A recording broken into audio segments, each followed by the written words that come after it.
بسم الله الرحمن الرحیم. قسم دوم در عوامل معنوي. د عواملو تقسیم ذکر شوی و چې عوامل دا په دو قسمه باندې دي. یو ته ویلی کیږي عوامل لفظي او دوهم ته ویلی کیږي عوامل معنوي. تر دې ځي پورې عوامل لفظي ذکر شو. د عوامل لفظیه و بیان او وضاحت وشو. اوس د دې ځینه علامه صاحب بیان او وضاحت د عوامل معنوي درته کوي. نو فرمای قسم دوم در عوامل معنوي. مقصد د علامه صاحب د دې عبارت نه واخله تر را روان خاتمه در فواید متفرقه. تر دې ځي پورې درې خبرې بیانول دي. اول نمبر خبره د عوامل معنوي تقسیم به درته وکي چې عوامل معنوي دا په دوه قسمه باندې دي. یو ته ویلی کیږي ابتدا او دوهم ته ویلی کیږي چې کله فعل مضارع دا د حروف ناصبه او جازمه نه څه وي خالي. د عوامل معنوي او دا دوه قسمونه دي. دا اول نمبر خبره ده چې د عوامل معنوي څه به درته وکي تقسیم. دوهم نمبر خبره د اولنی قسم د عامل معنوي بیان او وضاحت به درته وکي. دریم نمبر خبره د دوهم قسم د عامل معنوي بیان او وضاحت به درته ذکر کی. نو نننی سبق په دقیق درې خبرو باندې مشتمل دی. اول نمبر خبره څه شوه چې د عوامل معنوي تقسیم به درته وکي. نو علامه صاحب فرمایي چې عوامل معنوي دا په دوه قسمه باندې دي. یو څه شی دی ابتدا. عوامل معنوي څو دي؟ دوه. یو ته څه وایي ابتدا او دوهم چې کله فعل مضارع دا د حروف ناصبه او جازمه نه خالي وي. دا دوه قسمونه د عوامل معنوي دي. دوهم نمبر خبره څه شوه چې د اولنی قسم چې ابتدا ده د هغې بیان او وضاحت به درته وکي. ابتدا دا عامل معنوي دی. ابتدا څه ته ویلی کیږي؟ ابتدا د هغه اسم ته ویلی کیږي چې هغه د عوامل لفظیو نه خالي وي. ابتدا د هغه اسم ته ویلی کیږي چې هغه د عوامل لفظیو څخه څه وي خالي وي. په هغې باندې کوم عامل لفظي نه وي داخل نه وي راغلی. بیا دا ابتدا چې ده دا عمل کوي په مبتدا او خبر کې.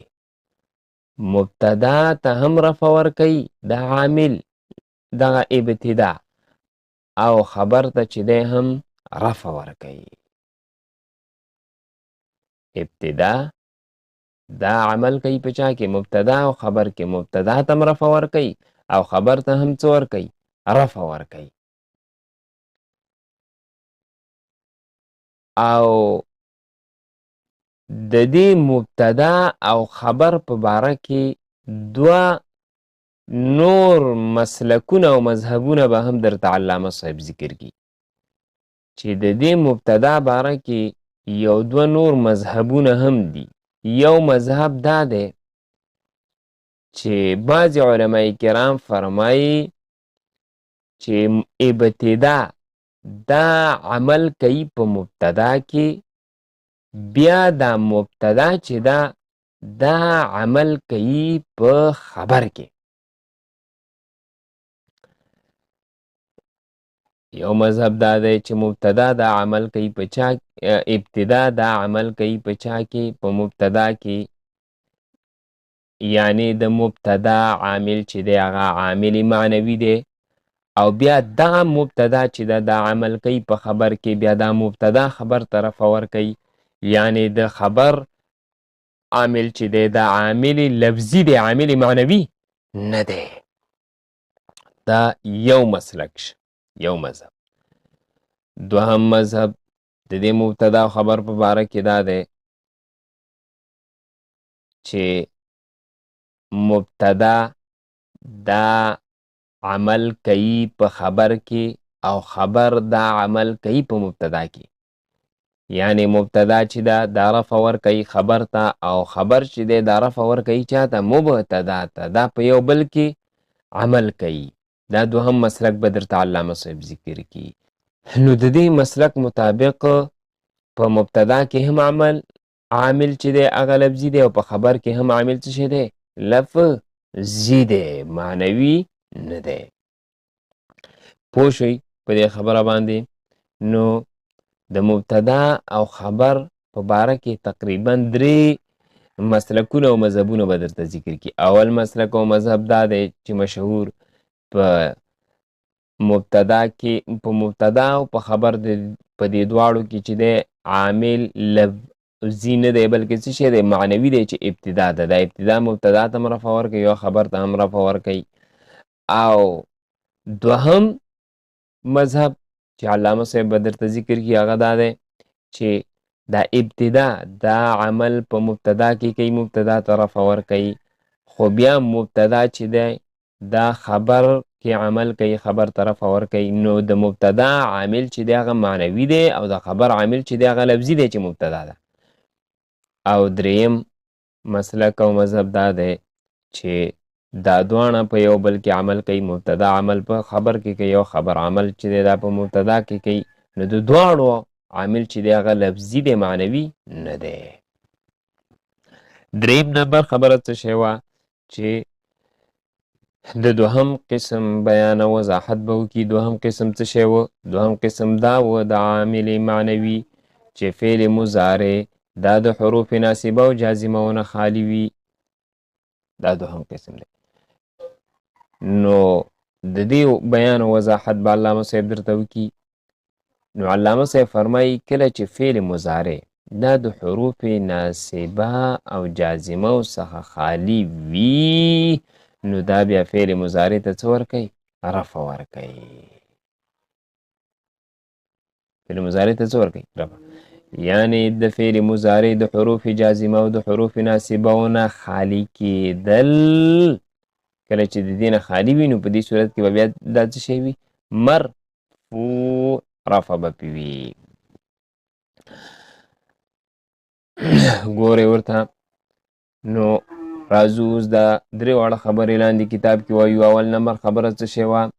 اول نمبر خبره دا وه چې د عوامل معنوي تقسیم به درته وکړي چې عوامل معنوي دا په 2 قسمه دي. یو ته ویلی کېږي ابتدا او دوهم چې فعل مضارع دا کله د حروف ناصبه او جازمه نه خالی وي نو بیا دا فعل مضارع ته څه ورکوي؟ رفع.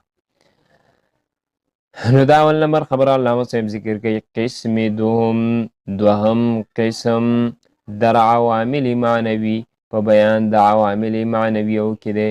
بدان پوشه طالب جانا کې عوامل معنوي بر 2 قسمه چې عوامل معنوي دا په 2 قسمه باندې دي. دا اول نمبر خبره. دوهم نمبر خبره دا اولنی قسم چې ابتدا دا د هغې څه به درته وکړي؟ وضاحت. اول ابتدا اولنی قسم د عوامل معنوي هغه ابتدا ده. ابتدا څه ته وایي؟ نو درته ذکر کوي یعنی خلو از عوامل لفظي، یعنی چې خالی وي یو اسم د عوامل لفظیونه کې مبتدا و خبر را برفع کنه ده چې دا ابتدا مبتدا او خبر ته رفع ورکوي. چون زید قائم لکه زید قائم. زید مبتدا دا عمل په دې کې ابتدا کړی، قائم خبر دی او په دې قائم خبر کې چې دی هم عمل چا کړی دی؟ ابتدا دواړو ته رفع ورکړي. و اینجا گوین او دلتا وای کی زید مبتدا چې زید مبتدا دی مرفوع به ابتدا مرفوع دی د وجه د ابتدا نه. وقائم خبر او قائم دا وقائم خبر مبتدا او قائم دا خبر د مبتدا دی مرفوع به ابتدا او دا قائم خبر دا مرفوع دی او دا قائم خبر دا مرفوع دی د وجه د ابتدا نه. و اینجا 2 مذهب دیگر است او دلته په دې مبتدا او خبر په باره کې 2 نور مذهبونه دي. یکی آن یو دا دی چې ابتدا عامل است.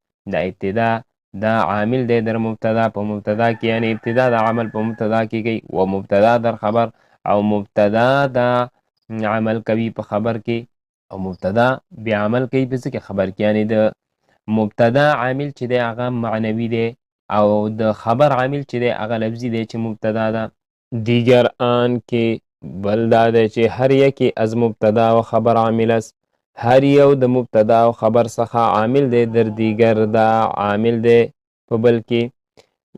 یعنی هر یو د دې مبتدا او خبر څخه دا په یو بل کې عمل کوي. مبتدا عمل په خبر کې کوي او خبر عمل دا په مبتدا کې کوي. نو د دواړو عامل چې دی هغه لفظي دی، معنوي نه دی. دوم خلوی فعل مضارع از ناصب و جازم. دا دریم نمبر خبره علامه صاحب ذکر کوي. دریم نمبر خبره څه شی وه چې د دوهم عامل معنوي دغې بیان او وضاحت به درته وکړي.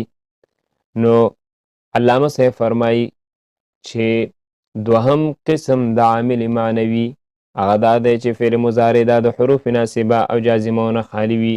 نو کله چې فعل مضارع دا د حروف ناصبه او جازمه نه خالي وي، نو دا به څه وي؟ مرفوع.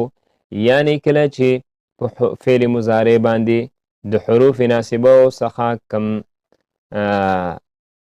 حرف نوی داخل، دارنګې د حروف جوازمه څخه هم کم حرف نوی راغلی، نو په دې وخت کې به دا فعل مضارع مرفوع وي او عامل به په دې کې معنوي وي. نو ګورئ د دریم نمبر خبرې ته نو علامه صاحب فرمایي دوهم قسم د عامل معنوي هغه خلوی فعل مضارع چې خالی وي فعل مضارع از ناصب و جازم د حروف نواسب او جوازم څخه. فعل مضارع را برفع کند، نو دا فعل مضارع طرف ورکوي. چې کله فعل مضارع د حروف ناصبه او جازمه نه خالی وي، نو دا فعل مضارع ته څه ورکوي؟ رفع. چون یضربو لکه یضربو زیدون. په دې یضربو زیدون کې یضربو دا فعل مضارع دی، مرفوع دی. مرفوع ځکه دی چې د حروف ناصبه او جازمه نه خالی دی. اینجا یضربو مرفوع است، دلته یضربو مرفوع دی زیرا کې، ځکه چې خالی است. دا یضربو خالی دی از ناصب و جازم د حروف ناصبه او جازمه څخه. تمام شد عوامل نحوه. تمام شل، ختم شل، پورا شل عوامل د نحوه بتوفیق الله تعالی، په توفیق د الله تعالی و عونه او په امداد او کومک د الله تعالی باندې. نو په ننني سبق کې درې خبرې ذکر شولې. اول نمبر خبره د عوامل معنوي تقسیم. د عوامل معنوي تقسیم علامه صاحب درته وکړه چې عوامل معنوي دا په دوه قسمه دي. یو ابتدا، دوهم چې فعل مضارع دا د حروف ناصبه او جازمه څخه خالي وي. دوهم نمبر خبره د ابتدا بیان او وضاحت درته علامه صاحب وکړه چې ابتدا د هغه اسم ته ویل کېږي چې د عوامل لفظیو څخه خالي وي. بیا دا ابتدا چې دا مبتدا او خبر ته رفع ورکوي. بیا د دې مبتدا او خبر په باره کې دوه مذهب علامه صاحب نور درته ذکر کړل.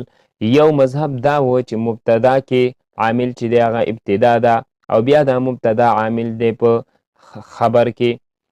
دوهم مذهب دا درته ذکر کړ چې هر یو د دې دواړو نه، یعنی د مبتدا او خبر څخه په یو بل کې عمل کوي. مبتدا عمل په خبر کې کوي او خبر عمل په مبتدا کې کوي. نو د دې دواړو عامل چې دی هغه لفظي دی، معنوي نه دی. دریم نمبر خبر علامه صاحب درته ذکر کړله د دوهم قسم د عامل معنوي چې فعل مضارع د حروف ناصبه او جازمه څخه خالي وي. د دې بیان او وضاحت درته وکړه.